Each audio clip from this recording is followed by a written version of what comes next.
Big shout to okjersey.com. Scan the QR code below and actually go to the link below to get affordable football shirts from all the European leagues, including the English clubs, all of them, Liverpool, Arsenal, United, City, Spurs, Chelsea, all of them, of course, are all there. You can get the current ones, past seasons, and also some absolute gems out there, vintage ones, and actually very affordable football shirts, high quality, like the one I'm wearing right here. It is very simple to get one. Let me show you how. You go to the website. It's very simple. You click on the Premier League, pick the club you want. For me, I pick Newcastle, for example. You go there, you will find all the current ones, training ones as well. You add whatever you want to the cart. Of course, check the sizes, add a patch, add to cart, but also never forget, as it says below, scan the QR code and put the code JUDGE in the checkout to get 8% discount. It's that easy. Just go to the website, check the football shirt you want. You will not regret it. Now, let's get back to our stream. Bismillah ar-Rahman ar-Rahim. Hello, people, and welcome. Dan, you got a new camera angle. Huh? Oh, that's a new lighting. Okay. It's good. It's good. It's actually looking good. Actually looking good. Big up everybody that is here. Hit that like button, guys, if you guys are here. We're here to discuss a lot of topics, actually, with the National League, of course, with Sal here.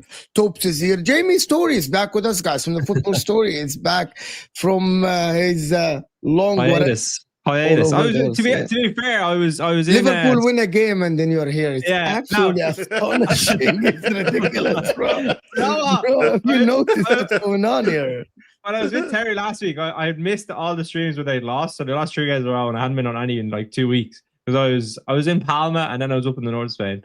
But then I was like, oh, grand, playing United, nice easy 3 points, and then they fucking lose. Yeah. Big up Dan is here. His team, your team is on a roll now, Dan. Absolutely on a roll now. Estevao. There is a lot to talk about, guys. It's Salah past his best. Can he go back to his best? The agenda against him is absolutely crazy now in the media. Some people are actually saying sell him in January. Arsenal now, it's their league to lose, which is, I'm not sure if the panel agree with this or not, but apparently all the pundits are saying that it's their league to lose now, currently. And Manchester United. The chest is out, guys, back with Man United. Top 5, top 4. I'm being serious. I mean, if you watch Man United content, now they're talking about top 4 and top 5. Yeah, It's maybe actually at least, man. You never know. It's actually crazy, actually. But big up everybody. All the guys' channels in the description. But I gotta ask you guys something. Make sure to check out OK Jersey, guys. Very affordable shirts.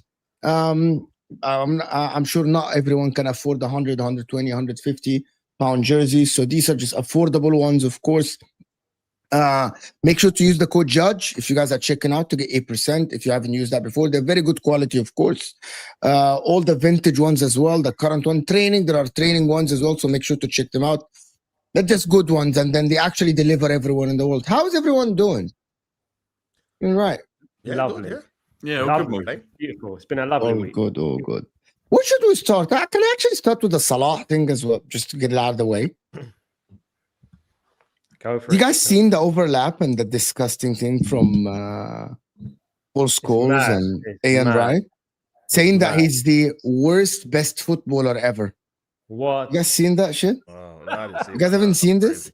Yeah, I haven't, but I know exactly what they're talking about. So. I'm gonna play. Actually, he's a Premier League legend.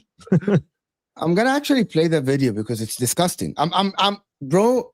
They couldn't wait. You know when you couldn't wait for something to happen so you can just slag him off.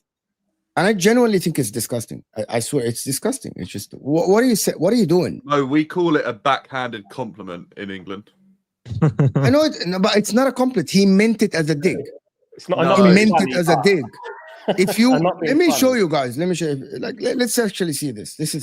It's a short clip, so let's actually see it. Hopefully you guys can hear it. Actually, it's ridiculous to say this because we've all been entitled. League's over.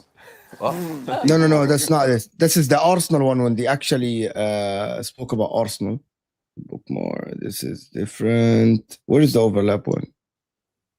No, let me just check. Get it. This is very. No, forget that. Yeah, stop. This is it. Stick to football. Salah. Is it this one? No, this is Ange. Where is it?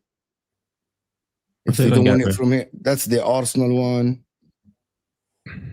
Oh, I actually don't know where it is. Actually, I don't know where it went. Might be under. Let me see. Yeah, this is it. This is it.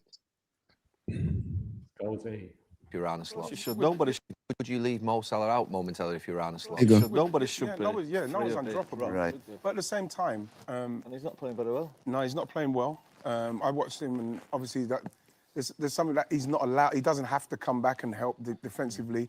Now, if you haven't got someone like Trent to release him when he's in that phase where he's free, where you got someone who can hit him straight away, then he looks exactly what he looks like now. They've taken that away from him. They've taken that away from Mo Salah. He can't get that ball early. He can't get that great ball from Trent, and he can't go and do his thing. When you look at him now, he just looks like a passenger. I always thought, even when he was scoring goals, Mo Salah, he looks ugly at times. You know what I mean? Some of the stuff he does, it bounces off his legs. You forgive anything, though, don't you, when they're scoring? That's what I'm saying. He does some of the worst stuff you'll see from a centre forward. Like even the he was chance scoring the goals. other day. Did you see the chance? You stop scoring goals. All that comes. Yeah, that's what people focus on. And you end up. He's going to have to leave him out at some point. He can be the worst, best footballer in the world. Yeah. But you said the question is, can he be? It'd be interesting to see if Slot would drop him. Who plays there instead of him? Yeah, that's what I'm saying. Frimpong's never going to be a goal scorer, though, is he? In that way. No. I think, like you said at the start, Ekitike is the most unlucky. Unbelievable. But you're leaving Isak out then, aren't you? Well, yeah, that's what I'm saying. Yeah. Is he right though? He's bang on. Is he right? He is absolutely bang on every subject he touched there, Paul Scholes. I disagree with you. Absolutely bang Actually, on. I disagree with Really? you. Yes, I disagree with you. Hang on. I'm going to tell you why. This is a myth that Salah, his first touch was bad and he used to bounce off his shin. I actually checked the stat. Number one, you cannot do that if you are the highest chance creator of the league over the last 2 seasons. You factually can do what Paul Scholes has described. How if the ball is played to you and you don't put it under control? If you don't put it under control, this is I think Salah is a victim of what Frank Lampard was a victim of, actually, which is Frank Lampard used to score a lot of goals, guys, and get assists. And because he scored a lot of goals and assists, people forgot the other aspects of the football that he played.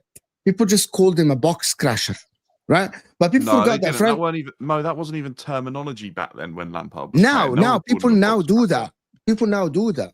People Yeah, but now call him that. That's almost like lazy word and lazy journalism. But that's I believe that's the same for Salah. Yeah, it's the same rhetoric. Yeah, it's the same I rhetoric. I don't same. think it is. Because he scores a lot of goals. There is a technical level that Salah isn't at compared And to someone no like one said he's Paul Scholes. Ronaldinho. At no point of Salah's career, someone said he's Neymar. Like the worst, best footballer. That's where that is about. He's respecting how good he is and the numbers he's put up. But technically, Mo Salah doesn't excel. He doesn't excel. When you watch Mo Salah play, this is where people sort of have that Hazard argument that Hazard technically was miles above Salah, but numbers-wise is miles behind. And that's why people have that argument.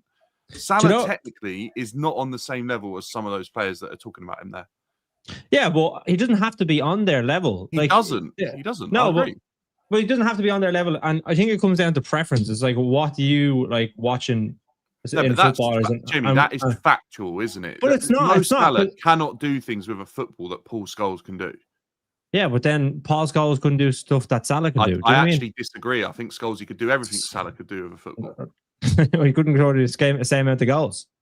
Well, he's still in 100 club as a midfielder, though. Like, it's not like he didn't score goals, Paul Scholes. He wasn't on the pitch in Salah's position, but over double the amount of seasons.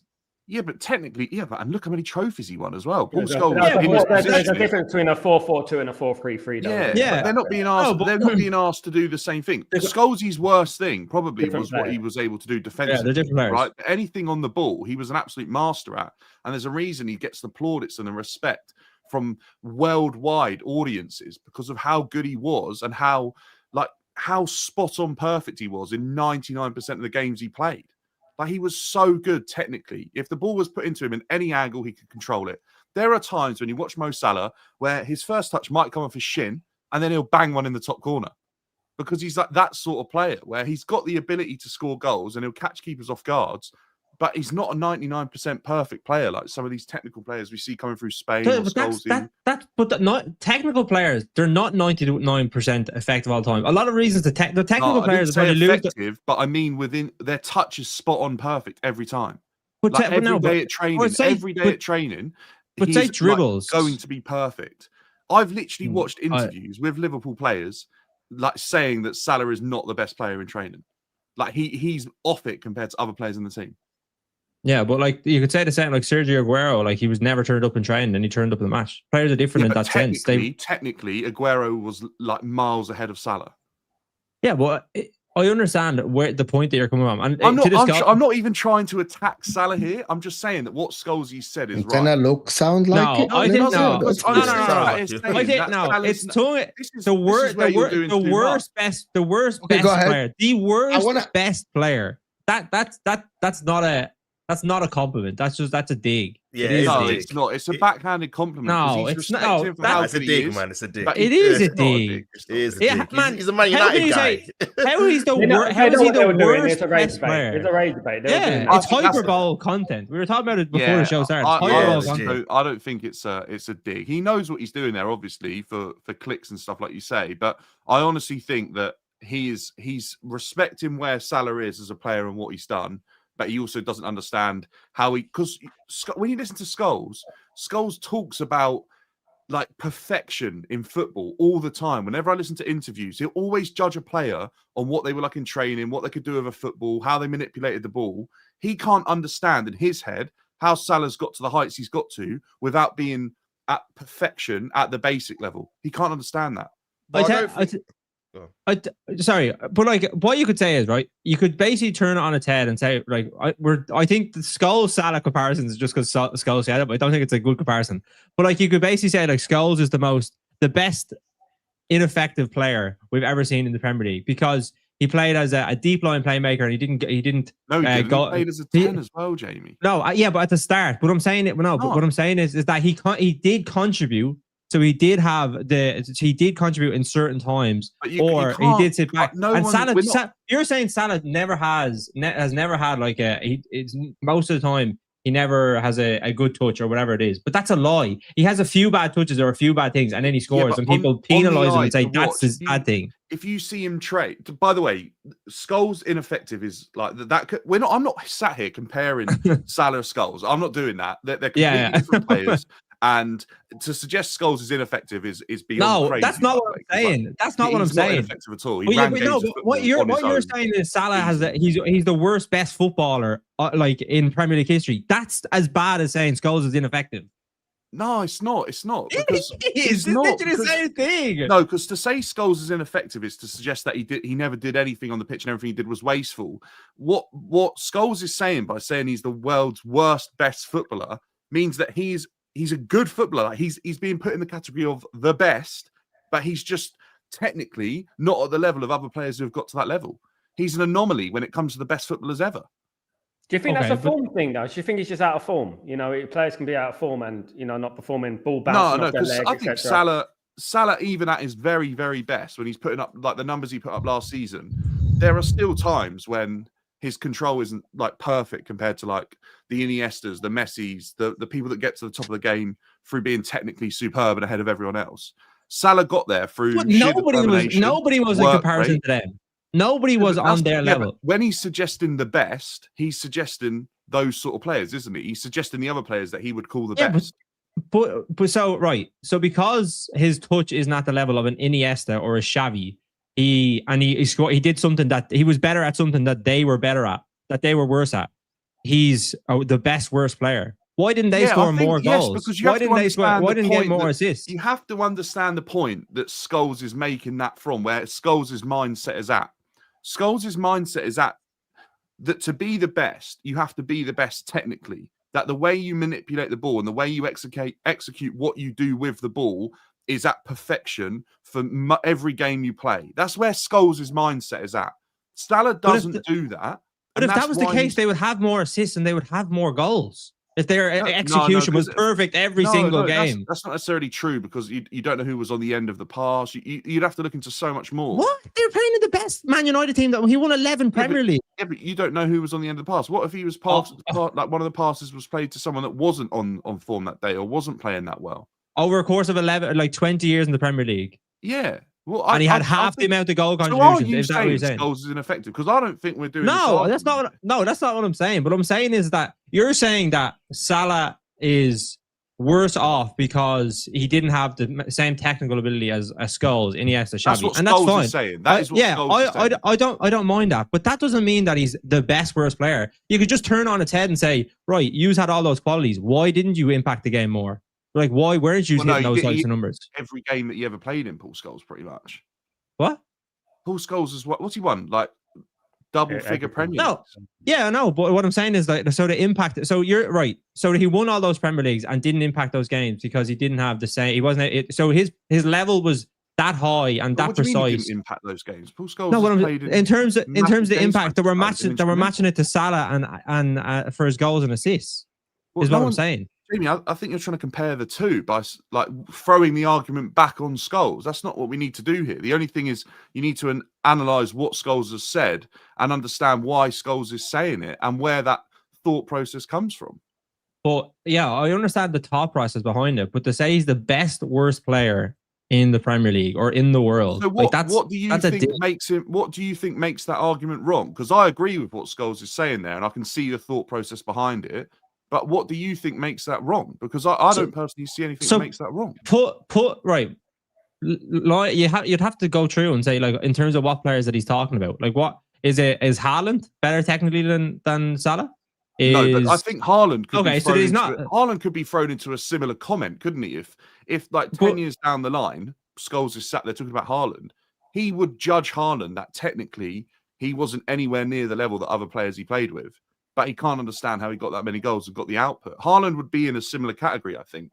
An absolute machine and a stat monster. But technically, like Haaland cannot do what these other players can do when they're in a box at training and they're popping the ball around one touch. I've seen videos of Haaland where it's 2-3 touches and the pass is astray. He's not on the same level technically as some of these players. Some of them are absolute perfectionists. And it doesn't matter where they play on the pitch, what position, it's technically what they can do with a football. But I think the point here is that I don't think any Liverpool fans are claiming that he is. I think they more obviously are happy with him when he's scoring the goals, which is obviously he's good at. He's providing assists, which he's good at. I think that's kind of the main point. I think it all depends on subjectively what you think is important. Some people think technical ability is important. Some people just care about goals. I think a lot of City fans don't really care how technically gifted Haaland is. Look how many goals he's scoring. Might be the similar thing with Salah, but I don't think anyone claims that Salah should be in these conversations for technical ability alone. I think the volume of how many times he scores, how many times he's been the player of the season for Liverpool, how many of the trophies he's won as well, how frequently he scores against the big teams. Obviously, that is another skill set in itself, mentality, how he can get himself to games. And the thing is as well, Scholes could have done it in a way where he could have said, no matter if he's obviously a bit lacking, how is he still scoring these goals in terms of that's kind of more of a compliment. If he would have added that on top of what he said, rather than just saying he's the worst player, it's kind of like a little bit of a dig. If he kind of then expand and explain, I think it's actually amazing. If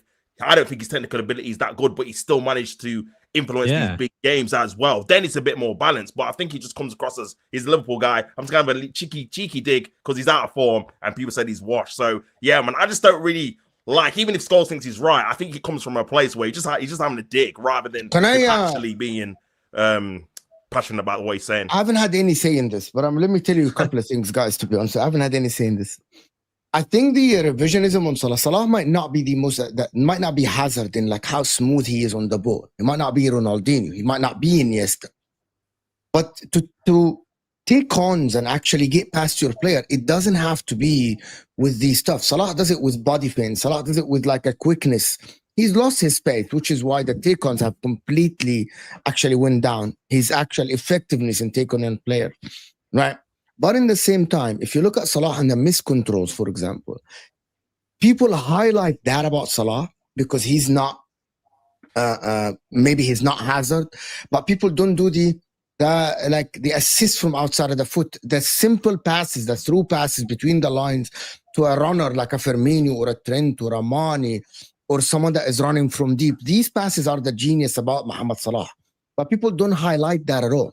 Mohamed Salah sometimes trip passes that you would think the likes of Odegaard would make it. You know, the likes of Iniesta would make these.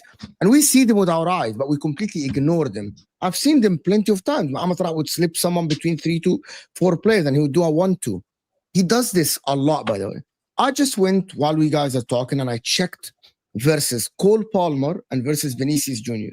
The reason why I chose these two, because people say that these two are actually they do like control the ball well. They do this. Vinicius Jr., a lot of people say he's dribbling and blah, blah, blah. I compared Mohamed Salah last season and the season before with Cole Palmer's best season. The number of miscontrols per game, Mohamed Salah is 3, Cole Palmer is 2. So the difference, Cole Palmer miscontrols it twice, Mohamed Salah miscontrols it 3 times. And with the level of technical ability that people talk about, the difference, it should be way more than this. In terms of dribbling, taking on players, it's 50% versus 44 actually, which is not a lot. The third part is that forget Cole Palmer, because I love Cole Palmer. I think Cole Palmer is technically amazing. If he didn't play for Chelsea and plays for Barcelona, we would be talking about him similar to the De Jongs and the Pedris. He has that ability, and the Vitinhas and all these people. The problem is he played for Chelsea. I compared them to Vinicius Jr. Because Vinicius Jr. is shit then. Mohamed Salah is the best player in the world. Vinicius Jr. should not be in the conversation to be even the best player in the world at all. The miscontrols are more, the take-ons are less. And by the way, he attempts a lot of them actually per game, and he fails in 70% of them. Everything about his passing is off Vinicius Jr. He doesn't create any chances, right? Go and check them. That matches the eye test for Vinicius Jr. But why do people don't do this? Because there is no agenda against Vinicius Jr. People show the comps of Vinicius Jr. where he's good in the games. But if you ask Real Madrid fans, they will tell you, this guy dribbles into his own self outside of the penalty, outside of the line. Like he takes the ball and runs to a goal kick or a throw-in, right? But people don't highlight that. But because of Mohamed Salah, people highlight this. And I think that is why we're a little bit biased. Sometimes we see Mohamed Salah miscontrol the ball. But in my opinion, people have a little bit like the pundits in the Premier League, they have an agenda against him. And I think because Jamie Carragher doesn't defend him enough. I genuinely believe this. Jamie Carragher doesn't defend him enough in these shows. That is my take on Mohamed Salah. Like, he's not Hazard. And no one ever claimed he's Hazard dribbling level. No one ever did this. But No one Mo, ever said, like, can I say, no one ever said that he's Murad Mahrez in ball control. But Murad Mahrez is one of the best, right? yeah, but you don't need stats to like. I agree with the stats you're saying and you're bringing up, and I think you make a fair point with that. But Scholes, when he's making that point, hasn't ever looked at a stat and isn't looking at any stats on that.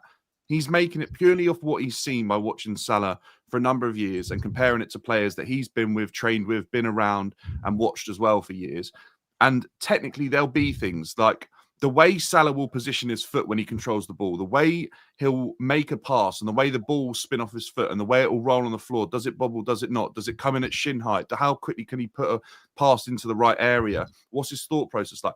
Technically, there are things that aren't measured through stats yet. They might be one day, but as far as I'm aware, they're not. That's what Scholes will be judging that on, because that's how, when you walk into an elite dressing room and you walk into good level football teams, that's what you're judged on. Before you play a match, before anything, you're judged on how you receive the pass, how you play your pass. What does it look like when you take that touch? Do you look like a footballer?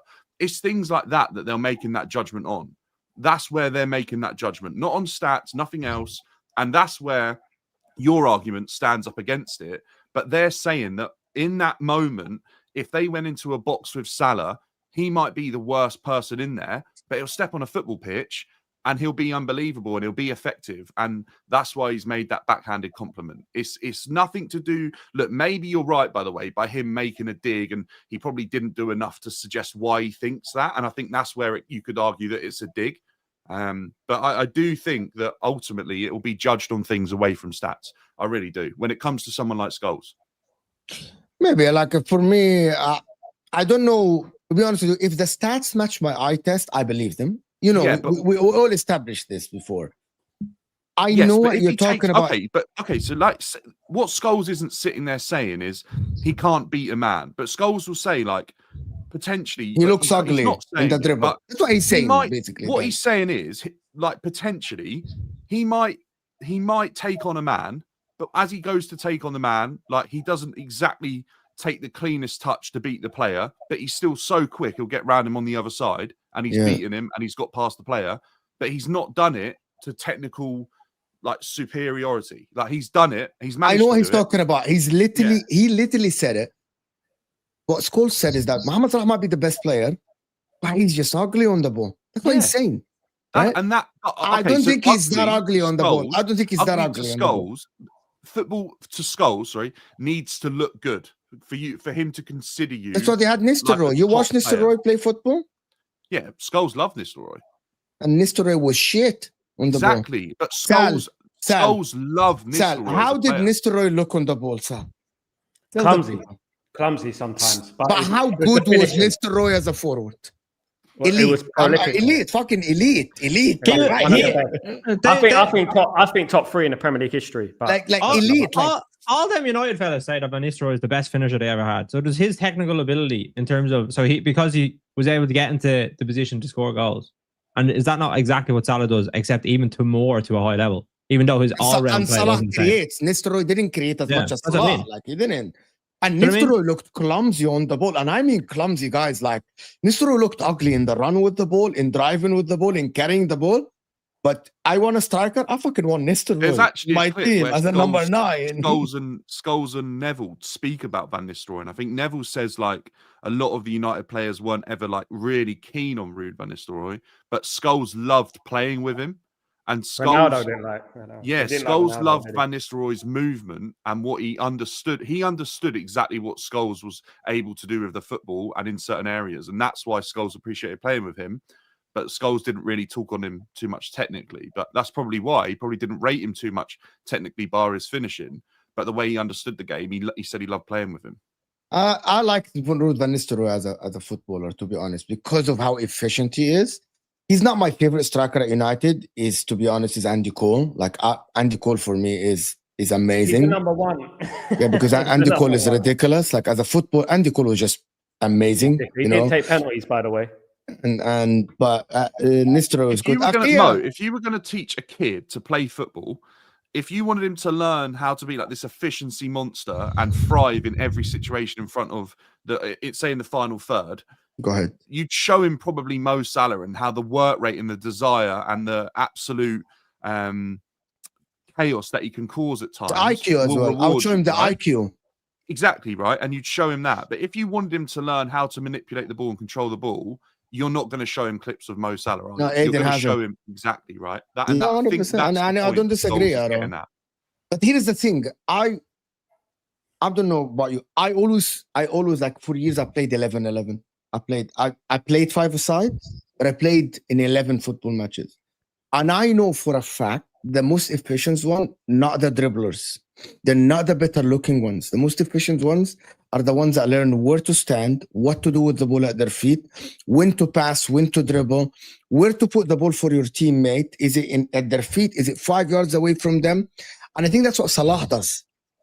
The weight of the passes, where to be on the pitch, how to actually be in the right place at the right time. That's why he scored a lot of goals and created a lot of chances, right? It's not about getting out of the tough situation that you put yourself in, right? It's about being at the right place so you're not in a tough situation. And that's why I think Salah, for me, is one of the best players to play in the Premier League, right? Because of the consistency and the efficient. You might not be the best, right, in terms of technical ability, but efficiency. Efficiency is up there, to be honest. By the way, there's a lot of news. Maybe because I'm wearing this from a mic. Is that only me? It's probably only me. Someone is breathing into the mic. Akia became a YouTube member. Thank you so much, Akia, for always supporting the channel. Tevin, appreciate the point what Scholes is saying compared to generational right wingers and attackers. His technical ability is lacking. I disagree. See, that I disagree. He might not be, that's what Jamie was saying earlier. He might not be Hazard, but to say that his technical ability is lacking does him disservice. How many times I saw Salah bring the ball from like a long diagonal from Van Dijk to bring it under control and actually dribble. This is the problem. You're comparing him to the Ronaldinho and the Hazard. Just don't do that. But that's the thought process. But isn't that what Scholes is doing? Scholes is calling him, like, putting him in the category of best. So Scholes is putting him in that category. But they're not better than him. But is the best, right? It's you need they to are clarify when it comes to controlling the football and manipulating it technically, aren't they? And that's what Scholes is judging it on. We've just gone around the houses. But it depends what you're saying is the best. You know what I mean? If you're putting them in them comparisons, okay? So like, what is the best player? Is it a player? So that, Adel Taarabt was amazing then, and JJ Kocha is amazing. So Taarabt is a great example, Mo. Yeah, Nwankwo Kanu was technically Adel Taarabt technically was unbelievable. But I don't think he had the understanding that Salah does when it comes to a game. That's why he never got to the heights that Salah did, because technically he might have even been better than Salah. But he didn't have the game IQ and the understanding that Salah does and the ability to score goals that Salah can and has done. That's why you get these players, don't you? People talk about in academies. They'll be like, that's the best player I ever saw. But I don't know how he didn't make it. Well, the reason he didn't make it is probably because something upstairs wasn't clicking when he stepped onto the pitch. Yeah, well listen, it's a lot of thing at Liverpool. Well, I want to come back to Liverpool, but I wanted to speak about the Arsenal stuff that people are talking about now, which is this. Now the pressure is on Arsenal, and people are putting a lot of pressure on Arsenal. Actually, is actually crazy to me, and I'm just gonna. I'm gonna show you guys the clip. I don't know if you guys seen this, but again, number one, Gary Neville here a little bit lied about what I said. Just show you guys this because this is another one that is. Watch this. It's ridiculous to say this because we've all been in title League's races. over. What? League's over. No, if they don't win it from here. No, seriously. No, from here where they are. It's still a long way. No, I know. But if you think about Are we going? Are you saying that from how many games are we in? No. We've all predicted Arsenal to win the league, right? Ridiculous. We know it can go wrong. We know that it's No, we all didn't predict Arsenal. No, we all didn't. Hold on a second, Gary. Sorry, Jill predicted Chelsea. Did you say Arsenal? I did. Who did He did. Who did Jamie go with? Oh, did he? Jamie went with Arsenal as well. There's a lot of Arsenals, right? But Roy, you know what I'm saying because it's ridiculous to say it. But if they don't win it from this confident position here now with where the other teams, I know a lot can change, but they're in a good place, Arsenal. How many games are we? We're 9 games in, are we?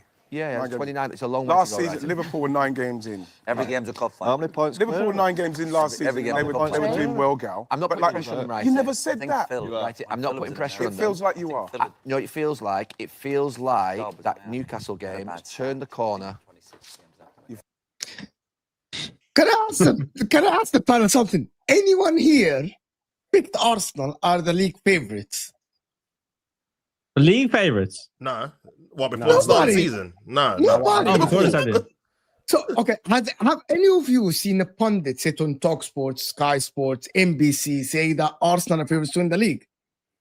Gary did, in fairness. Gary did. Gary and Keane. He goes, I've backed Even the last after 3 years, Liverpool so- signed Isak after... Yeah. I think it's crazy, Jamie. I think it's crazy.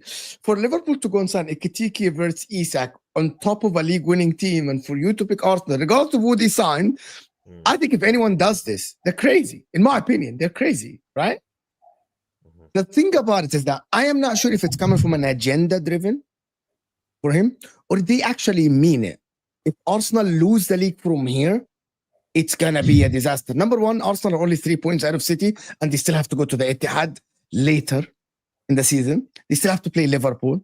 They still have to go to Stamford Bridge. Right? It's like to say that it's theirs to lose. I think it's crazy. In my opinion, it's crazy. What do you guys think about this? Because I think now, by the way, it's not only him. Simon Jordan said this. Darren Bent said that. Jason Cundy said this. It's now becoming a recurring theme that you got to say it's Arsenal to lose. I'm not sure if it's pressure or people believe what they're saying. I really don't know. I think it's just you go around in circles though. People just, whoever's top of the league, they're like, oh, it's theirs to lose now. Like they were saying that with Liverpool were 5 points ahead. Now Arsenal ahead. If Man City go ahead, they'd be like, oh, they have the experience. It's theirs to lose. It's just they just say it because it's like they're ahead. Do you know what I mean? People are going to constantly flip-flop between them. I think it's because Arteta has to win this season, I think it's because it's Arteta's 6th season. I think that, it is theirs to lose. If they don't win it now, are they ever going to win it, for example? Because looking at Arsenal defensively, they've got it all there. Goal scoring, defensive-wise, I can't see anyone going ahead of them, myself, right now. But as you said, the narrative could change. 5 games in, it was Liverpool going to win a league. Liverpool going to win it at a counter. Who's going to stop Liverpool? Now look at the narrative. It's completely turned upside down. As my guy said there, it could be Man City in a couple of weeks. You know what I mean? It could be Chelsea. You never know. It could be United. I think that's more rage bait and like clickbaity than the Scholes thing. I really do. I think Gary Neville knows exactly what he's doing there. He knows he's going to get clipped up. He knows that it's unfair to put that pressure on. He is putting pressure on Arsenal there because he knows that his voice and his opinion carries a lot of weight in the football space, and that will transfer onto media pressure and expectations for what that Arsenal team should do. I think that's more clickbaity and rage inducing than anything else. I actually believe the other way. I actually believe he actually means what he's saying. Yeah, that's right. Really? Yeah, I genuinely believe that. Then I believe that he means what he's saying. They hate Arsenal as well. So no, to be fair to him, he has backed them for a long time, more than other people have.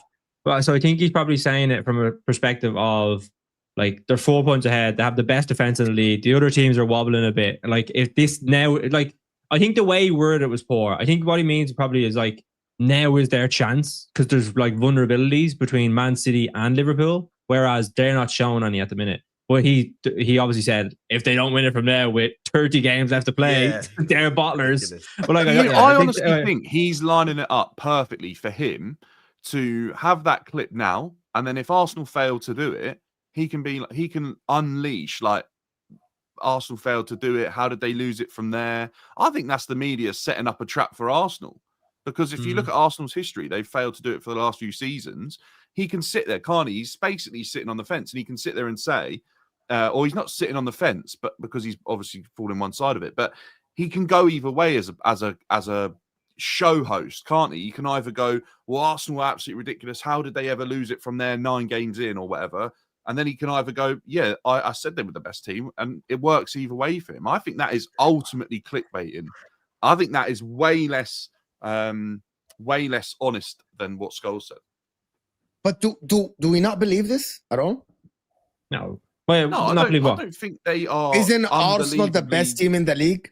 Yeah, but it doesn't mean at this stage of the season. If there was 9 games to go and they were playing this well, I'd probably maybe agree with what he's saying. But there's still another 30 games to go, pretty much. Too early. Like before we played Newcastle, if you would have lost that, we would have been 8 points behind. If you didn't. Liverpool. But you didn't. But this is what I'm saying. This is how quick it can change, though. Fulham away, but you didn't. Yeah, but we're gonna drop more points this season. We're already 3 points ahead. but So what happens then? Is Man is- City going to be the favourites after that? Like, Here's my- it here's changes my- flips and No, flops. but here's my argument with this. Arsenal are the most consistent team in the league currently. Yeah, That's after my 8 games. opinion. 8 games is nothing. You played 8 12 games. You played 12 games. Man, Arsenal played 12 games overall this season, since the start of the season.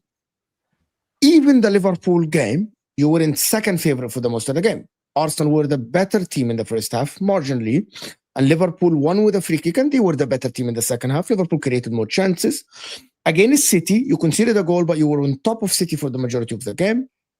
In every other game, Arsenal were very in control. And I mean in control for the majority of the game. That is a sign of the team that it doesn't matter if you draw Liverpool at the Emirates, right? Or if you even lose to Man City. As Alex Ferguson told us all, you win the smaller games, and even Pep Guardiola, you win the league. And Arsenal look like the team that are unfazed by the Fulhams and all this, the Nottingham Forest and all the other teams. And that is why I'm sitting here.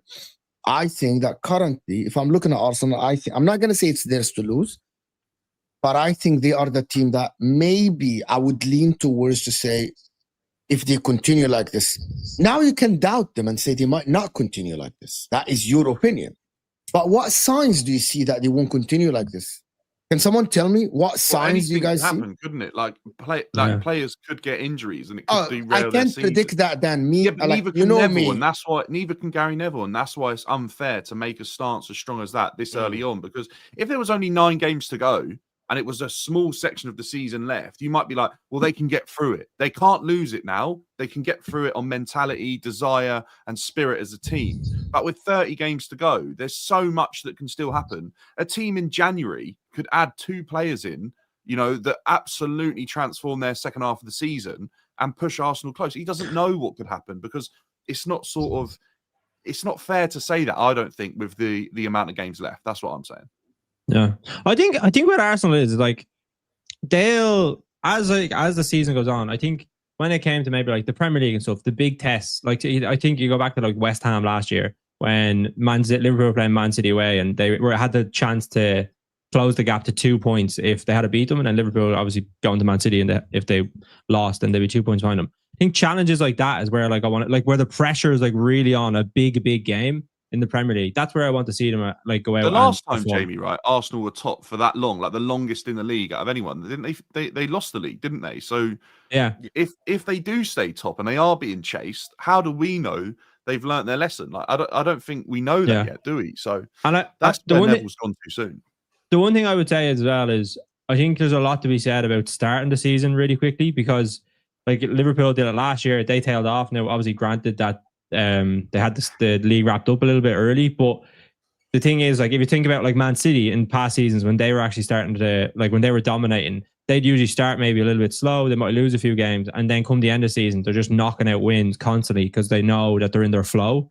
So it'd be interesting to see if they've obviously started really well, which is great. It's like, can they keep that up? But like football, we have it all the way up until May. You know what I mean? They'll go through a rough patch, and it's like that's when you'll figure out like, have they been able to take the next step with the players that they have? And like, to be honest, right now you don't see a weakness in them. But like when Liverpool are at the top, do you see a weakness in them? When Man City are at the top, do you see a weakness in them? Do you know what I mean? Yeah, 100%. When Liverpool are at the top, I saw weakness. 100% I saw weaknesses in Liverpool. You were cut open with teams.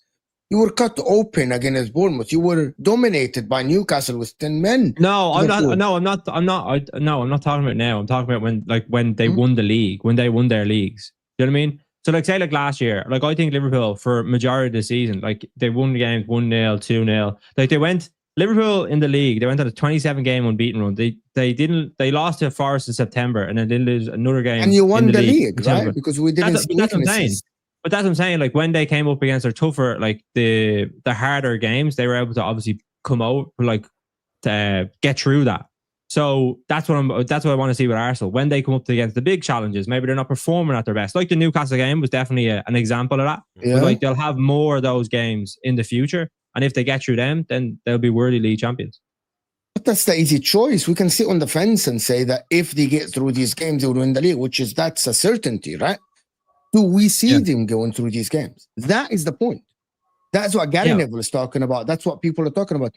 If you're a football fan and you watch Arsenal, do you see them going through these teams and actually win the games like this? Do you see them actually going through the difficulties and actually come out victorious on the other side? Right? I've seen Liverpool, if you want to ask me, I've seen Liverpool in every title race and every adversity not win the league. Every time. It's not. You've won the league over the last 9 years. Let me say 7 of them, Liverpool were very good. Or 7 of them, they're very good. You won the league twice. In the title race with the 3 teams, Liverpool are the team that fell off and Arsenal and City continued. Against Manchester City, you fell off with 1 point, similar to Arsenal, right? When they fell off to Manchester City. And you got 1 injury to Van Dijk and other injuries as well. And you barely scraped top 4 at that time. So Liverpool, through adversity, didn't win the league as well, through title races. So Arsenal didn't. When they had the Saliba injury and Partey injury, they completely fell off. And Man City won the league at game week 36 that year, right? And so do you see Arsenal going through these adversities and actually lose games or no?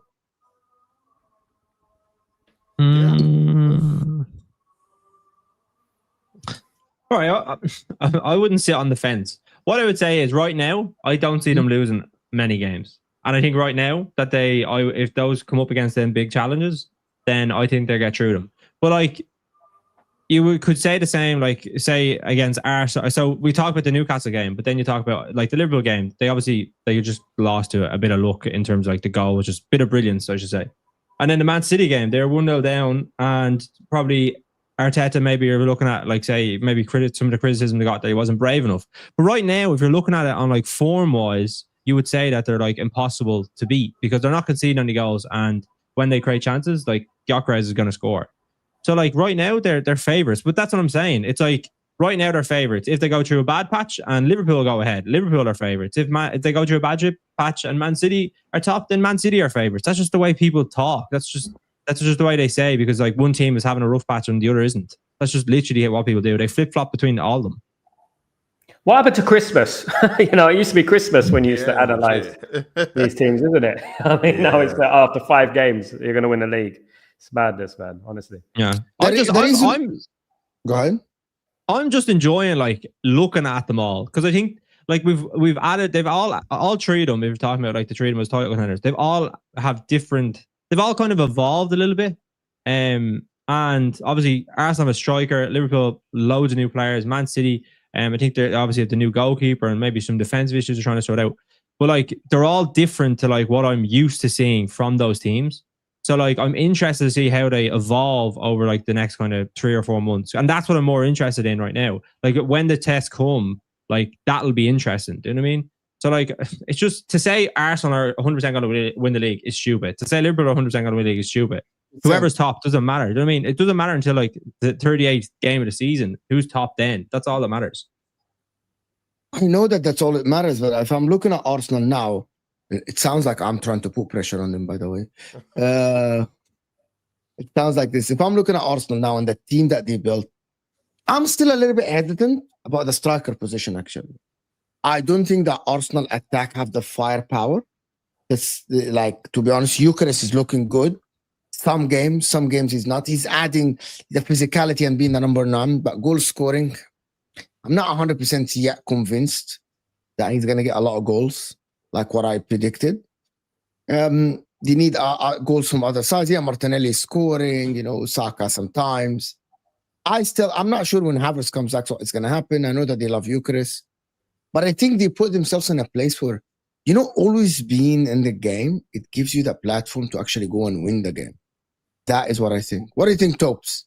Yeah, I agree, man. I think defensively, obviously, we've looked good this season. And probably the thing that I've been more impressed with this season is the fact that we've actually beaten the teams we've struggled against the last couple of years. Drew with Fulham last year, lost the season before, we've beaten them. Obviously, lost to Newcastle 2 years in a row, of beating them, and also beating West Ham after losing 2 years in a row at home to them as well. So I think, obviously, getting rid of those kind of bogey teams, so to speak, is obviously a step in a good direction. But obviously, like Jamie was saying, man, I think for me, I'm waiting for that March, April time, man, when the pressure is on, when you know you need to win the games and make sure you're going to be staying in the title race. If you don't win, you're going to be out of it. That's when the real pressure comes in. So yeah, I think like I said, man, I've been very impressed with our defensive displays. I think we do look very hard to even create chances against, even like shots on target is very, very difficult to obviously get against us. But in terms of the firepower, man, I think the way Arteta sets up, it's like he wants more control rather than anything. And he thinks he relies a lot on his defensive structure to make it very difficult for any opposition to score any chances. And then we only need 1 or 2 goals to kind of win the game. Is that sustainable? We don't know. We have to obviously wait and find out throughout the season. But yeah, in terms of the firepower, hopefully obviously Gyökeres can kick on now. Like you were saying, I think some games he's been good and he hasn't scored. I think some of the games he scored, he's not been particularly great. So, but again, it's only 8 games in. I think we're still learning how to play with him. He's still learning, obviously, what we need to expect from him when it comes to certain like hold-up plays and stuff like that. So I think that will definitely grow throughout the season as well with the more obviously games he plays. So, but yeah, like you said, as long as you're in the race, in the title race, you always got a chance, man. And with our defense, if we can maintain it, or not even maintain it, even if we concede a few more, but we still have a solid defense in terms of keeping a lot of clean sheets, we're always going to be up there or thereabouts. Because I think squad-wise, we have obviously a lot of cover to replace the likes of our key players, man. So, but yeah, we'll see, man. Hopefully, we're up there. But yeah, I think it's going to be interesting, nevertheless, bro. Everyone is missing that it's just hype for the Premier League. Yeah, but yeah, I get your point. But also, they're having discussions and arguments about that. What is going on in the league? 23-24 season attack better or this season? In terms of how we obviously attack, I'll probably say that season because we were winning games 6-0, 5-0, 5-0, 6-0. But in terms of probably personnel and replacements, because you look at that season, we didn't really have any replacement for Saka at all. Obviously, this season we got Madueke. Same obviously with the striker situation. I think we had Havertz and Jesus. We've now got Havertz, Jesus, and Gyökeres. So in terms of numbers wise, you probably say obviously this season, but in terms of how we're attacking, that season was like the back end of that season was crazy, man. We were winning 5 and 6-0 nearly every other week. So, but yeah, man. Guys, just last thing about Arsenal. How do you guys see Gyökeres for real? I like him. Yeah, I think he's been okay, to be honest with you. I think he's added a different dynamic in terms of what he does, occupying those kind of defenders for a start to get the best out of Saka and Martinelli. Because again, so many times last season we had Saka 3-on-1, 4-on-1, whatever. Now you're seeing him 1v1 with Session. You're seeing him 1v1 with certain other like fullbacks because obviously Gyökeres is occupying 2 defenders. I think in terms of obviously his technical ability, again, he's obviously not on the level of maybe a Havertz or a Jesus, but I think in terms of how he's performing, I think he's improving, man. I think obviously he went through a bad spell, obviously not scoring goals, which obviously again a lot of fans were obviously hoping he could get off to a fast start. But I think it's a long season, man. And again, the fact that he's our only like natural striker is not helped because he has to play every game. And we're playing 3 games a week at the minute. So I think when Havertz comes back, it might ease the load a little bit. You can rotate. You can obviously pick him in certain games as well. And it might be a bit easier for him. But overall, man, I think, again, it's one of those ones where it's only really Ekitike, really, in terms of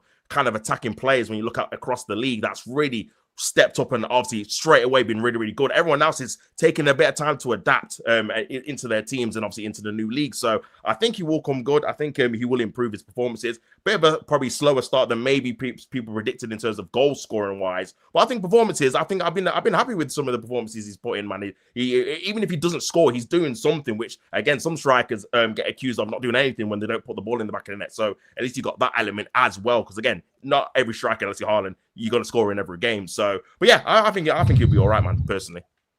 Bro, now it's not the back end yet. I don't know what that means. For that AMT for what? No, it's not the back end yet. It's relating to what? I don't know. The league, probably back end of the league, probably. Yeah, we know that. I want to move on from Arsenal to actually the Chelsea conversation and the Man United conversation. Okay, we were talking yesterday about this. And Don was saying, and some people agreed with him, that the Chelsea attack is better than a lot of attacks. And someone came in my comments yesterday after the video and said, why was that a fact if the Man United attack is actually better with Cunha and Buemo, Diallo and Sesko? That on paper should be better than Chelsea. Is that something does anybody think about that? That Man United's attack is better than Chelsea's? Yeah. What would be the 3 players that you would put them against, though? Neto, João Pedro, Gittins or Garnacho or Estevao. Basically, that is the attack. On Premier To League, be honest with you, they are. Dan, can you tell us the best attack that Chelsea have is Estevao, Neto, João Pedro, or Delap? Delap, actually, Estevao. Sorry, João Pedro is not a number 9. He's playing there now. I don't know. I don't know how that stat is measured, to be honest with you, in terms of like best. If you're going to say best attack, What's because, your opinion on the best Chelsea front 3? well, I personally would say Chelsea's attack would be consistent of a front 4 though when Cole Palmer's playing or like João Pedro's playing. I would say they focus heavily on attack more than defense.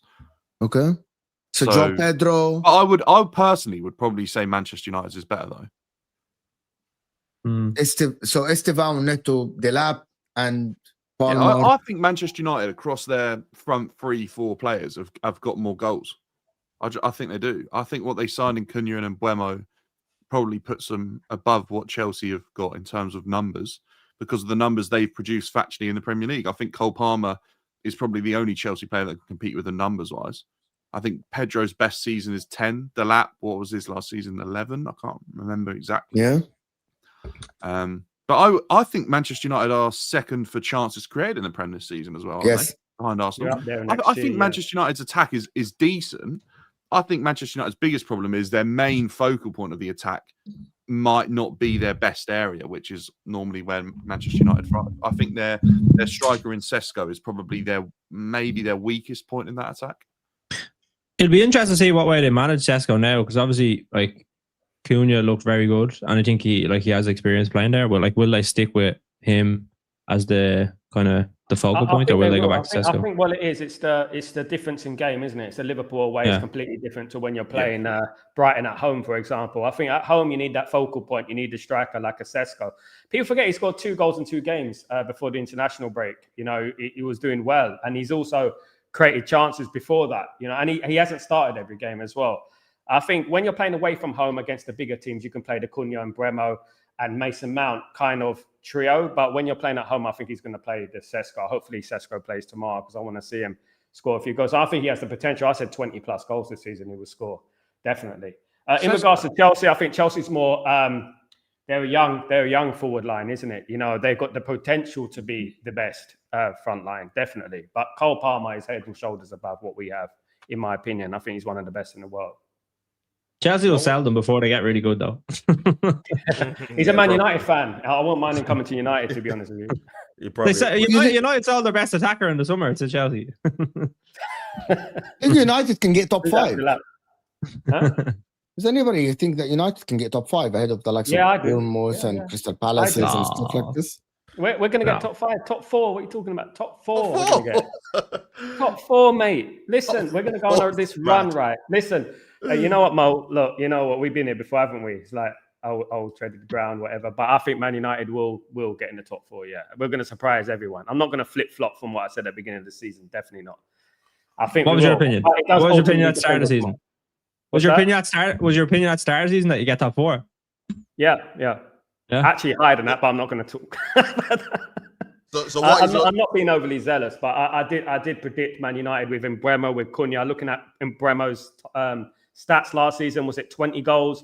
Cunha 15, and I thought bringing in Sesko as well. I thought we're going to kill it this season, but obviously it hasn't quite worked out for whatever reason the way I thought it would. But we've been unlucky in a couple of games. The Arsenal game, I felt we played well. It was a foul on Bayindir, even though Bayindir should have done better, and we missed a penalty against Fulham. And if we had those extra 3 points, I think we would have been second or third right now. So I don't think it's in the realms of impossibility. Stranger things have happened, you know. So I'm quietly confident. I'm glad no one's talking about Man United. I'm just happy about that, you know. I'm quietly confident.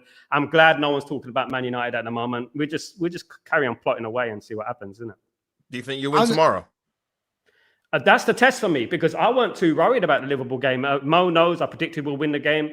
I weren't too worried about the Liverpool game. It's the games against the Brightons. It's actually wild, actually, that he predicted to win the game. He wasn't joking.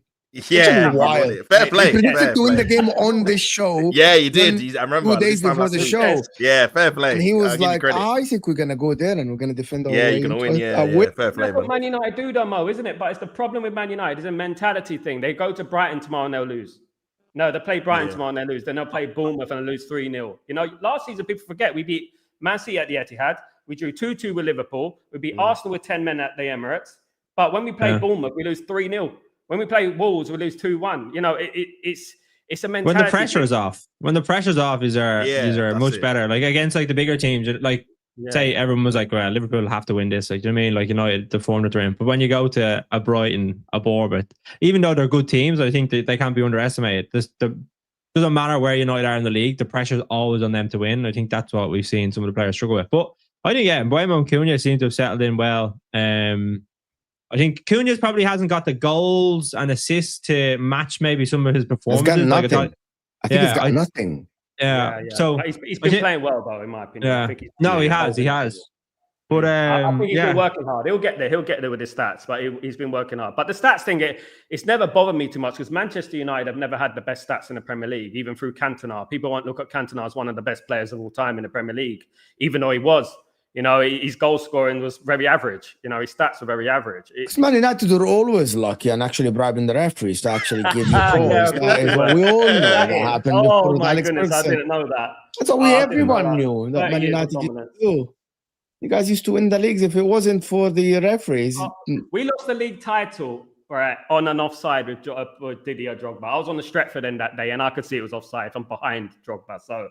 You know, we lost the league title that day on that. We've lost. But actually, I'm gonna stress on the point of the what Jamie have said. I know that you gotta jump off. Tops, thank you so much for joining us. Yeah, big up the panel, man. Always good talking to you. Thank you so much. Appreciate you, buddy. Later, man. Guys, before we go on, can I guys ask you guys something? Make sure to actually hit that like button. Actually, I'm so surprised that we're actually on over 250 likes, and I didn't ask for the likes once. So, guys, can we get to 300 likes? I want to go back to the mentality thing about Man United. And guys, make sure to check out occasions. You hit the nail on the head. I think they play good and better in bigger games, Jamie, because of the adrenaline, the adrenaline rush. You know what I mean? They go play Liverpool, Man City. They go play Arsenal. I still insist. If Amorim is the guy, he needs to change the mentality for the team to be consistent. You put in the effort against Liverpool, you put the same effort against Brighton, put the same effort against Leeds, you put the same efforts against everyone, right? You don't only play when you gotta you're on a big stage against Liverpool at Anfield or stuff like this. And I think that is one of the main problems. And I think that is one of the reasons why a lot of managers failed at Man United. Because the players are the players are not I don't see the same effort. You know what I mean? I don't see the same effort when you are playing against the lesser opposition. If anyone can do that. I think the opposite is true as well, though. But I think the smaller teams to be up for those games a lot more because, listen, United have gone through a bad patch, but it's like a giant killer. If you do beat them, it's a big thing for them as well. So I think it's just it's that. But I think and Mo, I've said it loads on the show before. The whole thing about sacking Amorim after he came in to a United team that was really struggling, and that because he brought in his players haven't had the best start of the season, and realistically hasn't had the best start of the season. But now you look at it and they've had one of the best starts, and statistically they had the most difficult teams that they played against. They've had the hardest start in the league this season, in terms of the teams that they played against. So all this kind of stuff about the sacking them and everything like that. But to go back to my point on the thing around mentality is that that takes time. Do you know what I mean? You can't expect players to change. Think about if you're, I don't know, trying to get into a gym routine. You don't just happen overnight. Do you know what I mean? It's habits, good habits, winning games, momentum, everything like that comes into it. And it's just they lose a game, they're going to be a bit up and down. Do you know what I mean? They'll have another dip in the season, 100%, where they'll go through a bad run of form. That's just normal because it takes a little bit of time to build momentum for the players to understand what he wants. But I think I've been a fan of him, and I actually I think we're starting to see a few tactical things that he's making in terms of the players, of what he's actually trying to get onto the pitch and the messaging that he's saying to them. I thought we've seen that against Liverpool. I thought he didn't want them to win the first ball, and he said to them, "Let's win the second ball." I think that's a smart move against a team that like to have a high press. He didn't say, "Let's play out from the back." He said, "Let's go long." And I think that's a change that nobody talked about, other than they won that game because they played 3-4-3. Do you know what I mean? But everyone says before they're losing games, "Oh, he needs to change formation. He needs to change formation." So you have to give him credit where it's due and say the reason they're picking up points now is because of the stuff and the work that he's putting in with the team since he's come in. I think it's I think football's fickle, isn't it? You know, if we lost that game, because Liverpool had a ton of chances and could have buried us as well. You know, and I think football, you know, it's such thin lines between you're the greatest in the world or you're the worst in the world. You know, and I think you're absolutely right. It's going to take time. We're going to lose another game. We're going to go on one of those bad runs, and it's going to be Amorim out, get him out of my club, the fraud again. Do you know what I mean? But Man United, when he came into Man United, people forget not just about the on-field issues, it was the off-field issues as well that was going on. We had obviously the Marcus Rashford situation going on there. We had a culture at the football club where players were coming in late for training. Players were buying bottles of champagne just so that hush-hush money, I'm late today, hush-hush money. You know what I mean? And things like that. There was a lot of things going on at Man United. And his task was to change the culture at the football club. The culture is flawed. It's been in the mud for 15 years. It's been in the mud with the Glazers in charge. And it's going to take time to fix that. And I think he's the only manager who's gone out there and said, right, Rashford, no, I don't care who you are. Mate, born and bred, you're gone. Doesn't matter. And he's the only one who's done that. And I like him, you know, more than any other manager we've had, because he's honest as well. And people hold that against him, but he's honest and he tells the truth. After the Liverpool game, what stood out for me is that he didn't come in, look at me, I'm the manager, I won at Anfield. It was like, yeah, Brighton. That we know we can beat Liverpool. That's fine. Okay, what about Brighton? I want to see Brighton now. And that's the thing, isn't it? And that's where Man United used to be. We used to lose to the likes of Liverpool, even at our prime. We used to lose to Chelsea and Arsenal and all these teams, but we would beat the other teams, you know, because they're 3 points as well. You know, 3 points for Brighton, 3 points against Liverpool. And that's what it is. And I think if we beat Brighton tomorrow, I think that we turn slightly a corner.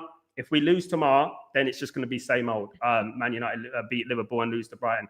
But Ruben Amorim will be a success at this football club. But unfortunately, we live in a generation. People are not patient. People don't want to see the process. They don't want to see the rebuild properly, let a team rebuild properly. You know, he hasn't even got half his players in there yet. And people are saying, you know, I mean, get rid of him. You know, I mean, I know it's clicks and likes, and I know all that business. People like to get clicks and likes. They want get him out of my football club, get that ball fraud, get that Portuguese fraud, all these things that they say.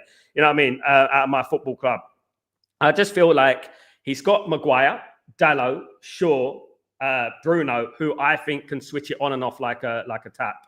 You know, and I'm very worried about those players. I think they're culturally flawed in regards to leadership. They're the leadership group, but they've only got leadership in failing. And that's what I'm worried about.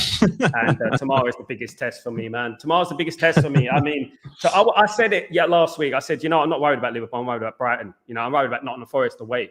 You know, I'm worried about Everton. I'm worried about those teams. Tottenham, we lost 4 times to Tottenham last year. You know what I mean? What's going to change now? What's going to change now? Because those players were playing last season. They played in the Europa League final last season and lost. You know, this is what I'm talking about. And they gave us a big talk. How they're going to win? How they're going to win? Get in the Champions League? And they were rubbish. Probably the worst final I've ever seen in my life. It's the most embarrassing final I've ever seen in my life, to be honest with you. But what makes them feel that they're going to change? They're going to all of a sudden become Prime Maldini. You can't turn Peter Crouch into Ronaldinho. You know, they're 30 years old. You know what I mean? They're not going to change. And this is the thing. I just want to stay grounded. I know I'm positive all the time, Mo, but I want to stay grounded. I know you are very positive. I wanted to move on to Chelsea, and actually it's the last part about Estevao and how good this kid is. What's the ceiling for this kid? How good can he be? Is he like where do we see him? He's no Rio Ingamara. Well, I honestly don't know with Estevao. Like, I think he's come in. He looks really exciting. I think to do what he's doing at a young age is obviously massive. But we've seen younger players come in and do that because they have like a naivety around the situation and what can happen. And I just sort of wonder. But as long as he's sort of treated right and he's looked after and he's not sort of abused for game time, I think he can go really far. But I don't know if we're looking at like a Neymar. I don't want to do that much at the moment. I don't think we're looking at someone on that level. Neymar is crazy, actually. Yeah, but obviously that's the comparison that people make, isn't it? Because he's come over to Europe at a young age and he's delivering. Yeah, sort of already. I think more like a Vinny type. Yeah, like, I think something like a Vinny. I think Vinny obviously probably didn't look as good as what Estevao looked at right now. Yeah, but yeah. I don't know. He looks good. The one thing I'll say with Estevao is I haven't seen Stamford Bridge like this for a player in like ages. It's another level. Probably Hazard. What age did Hazard come? Was he? I know he had won like a couple of. He won Yeah, 2 maybe like League 21. One players here. Was he 21? Yeah, a bit younger or a bit Yeah. older. I'm trying to think of a 21, youngster. 22. I honestly I can't really remember it because I almost think there's more hype around Estevao coming to Chelsea than there was with Hazard in a way. I think the Hazard one wasn't built up long enough, was it? When Hazard came to Chelsea, it was announced and then he was at the club because he sort of announced it and it was a month. Yeah. Estevao was built up as this superstar and everyone was watching what he was doing at Palmeiras. There weren't many Chelsea fans watching Hazard at Lille and seeing what he was doing. Like people weren't doing that for Hazard, but they were watching YouTube clips of Neymar before he went to Europe and went to Barcelona and he was being put on this massive pedestal about what he might be. But I think Estevao has the ability to go really far. Like he does look like a serious talent. There's that star quality as well, like just being from like Brazil or Argentina and stuff. You know what I mean? You just think of the next like best thing. Do you know what I mean? Yeah, like I don't think he'll be any worse than like a Lucas Moura. I think he'll be better than that. Lucas Estevao. Lucas Moura. That's the Tottenham PSG player, right? He's a Tottenham Yeah, I know. legend, bro. Lucas Moura. Yeah, because there was but you have to remember at the time there was a lot of hype about Lucas coming to Europe and being Yeah, I a serious remember player. that. I remember. And he went to PSG, didn't he?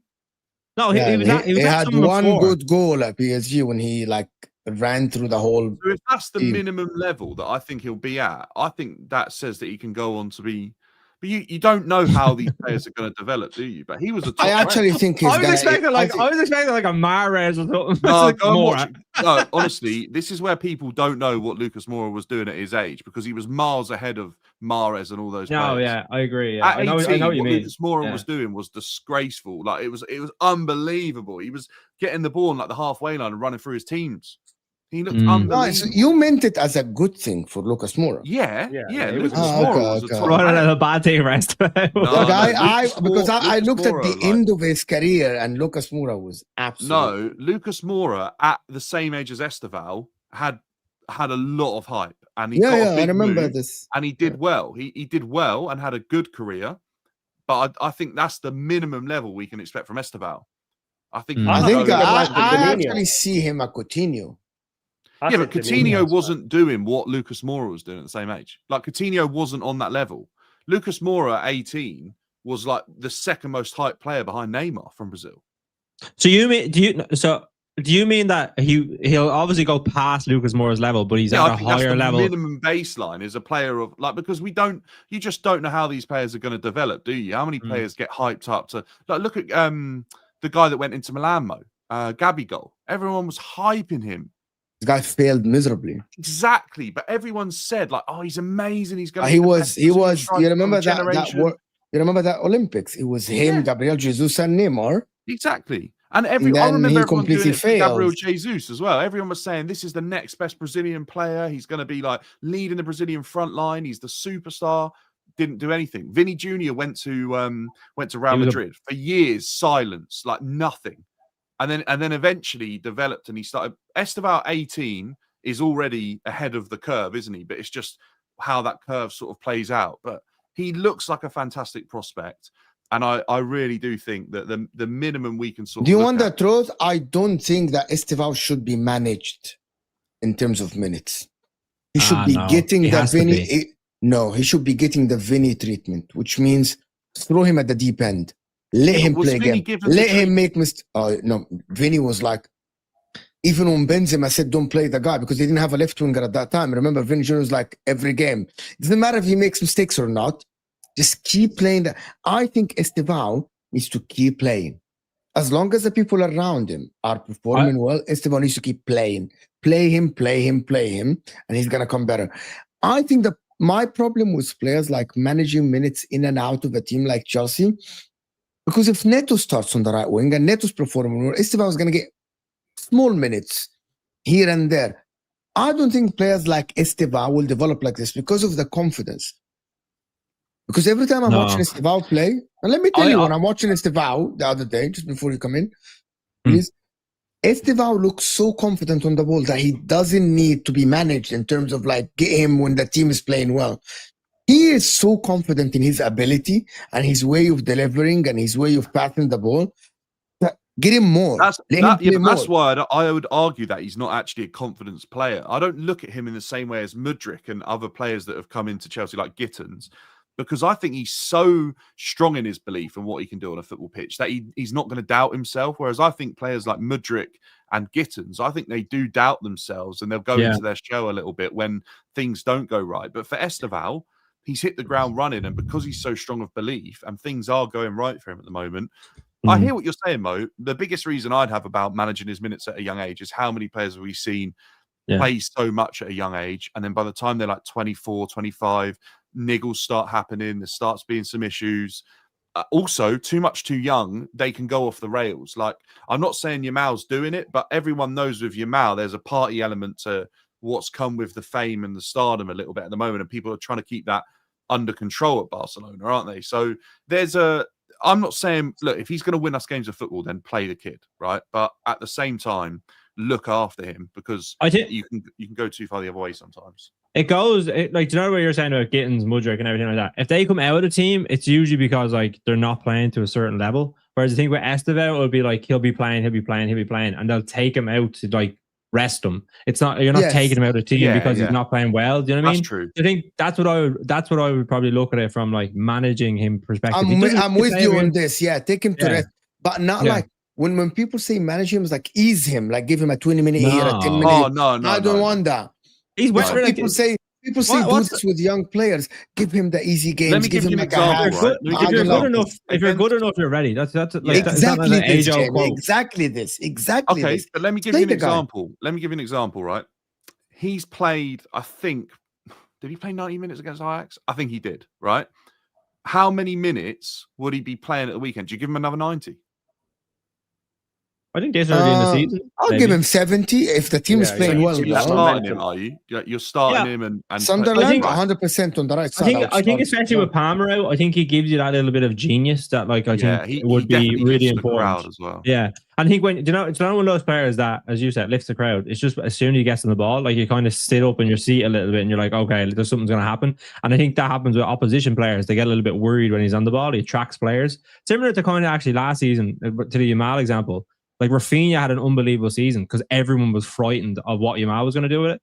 And I think it'd be similar with Chelsea. Do you know what I mean? If Estevao was getting on the ball, then it might free up space for like a Gittins. My only problem with Estevao is Neto, because Neto's playing pretty well now on that right side.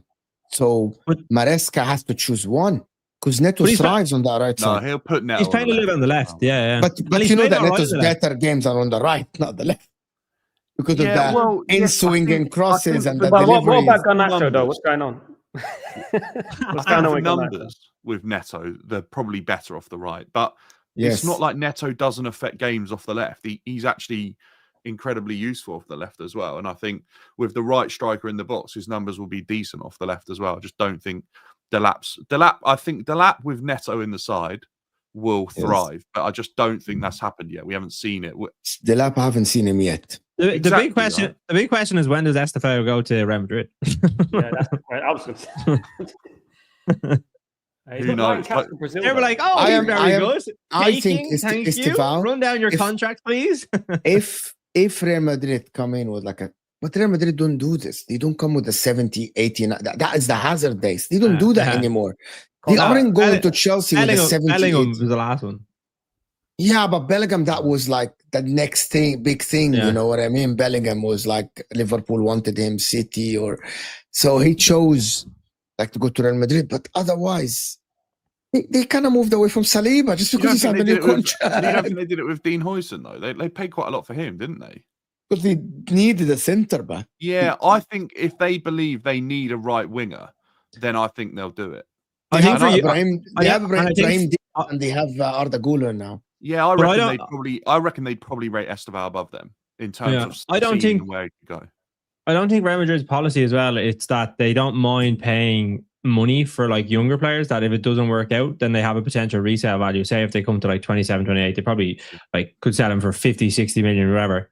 But say the players say if they sign Trent for if he signed a contract and then they paid 60, 70 million for him, then in 4 years' time, he's 29, 30, you're probably not going to be able to get that much from him. And I think that's the Hazard thing, is that we're not playing big money on players that are coming to the twilight of their career. They might be at their peak of their career, but like if it goes wrong, we don't have anything left to show for it.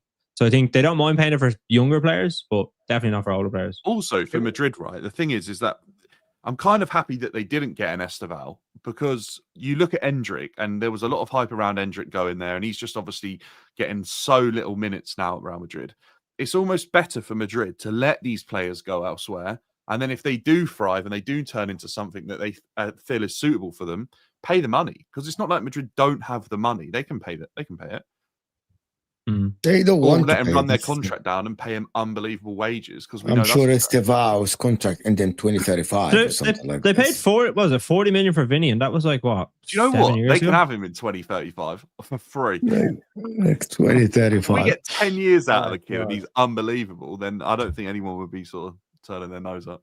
People say that Real Madrid don't bully Chelsea. There is Courtois Well, they don't and bully Hazard. Chelsea, do they? But I think they have to pay Chelsea for their best. Yeah, they just pay Chelsea. They've but, acquired a number of Chelsea players that you'd say. Here, pass that message on to Liverpool. We don't want to pay any fucking money for our players. Yes. But listen, I want to thank everyone that joined us. I want to thank you guys for joining us. The football story, Jamie, guys, follow Jamie on Instagram and everywhere. He's everywhere now. He's kind of celebrity now on the football analysis. Sal, of course, straight for post Man United content as always, of course. And Dan, of course, he's here. He's on with Charlie as well on his channel. Support the guys. Hit that like button. But I guys gonna ask you something for real. Check out okjersey.com, the sponsorship. Use code JUDGE that is in front of you. Get your shirt. Use my code. It helps the channel massively. It helps me. And actually it helps you because it's actually affordable shirts. So go and check them out. It's called okjersey.com, guys. Go. There are the vintage ones. If you get the vintage one, send me a picture on Twitter or Instagram, guys, of the one you get, please, because I want to know which one you guys get, please. And use my code. It helps. Helps you, actually. I don't get any percentage of this. But anyway, I want to thank everyone that joined us. This will take us to football. Tell us. I'll see you guys on MHF later today at 5. And we're out of here.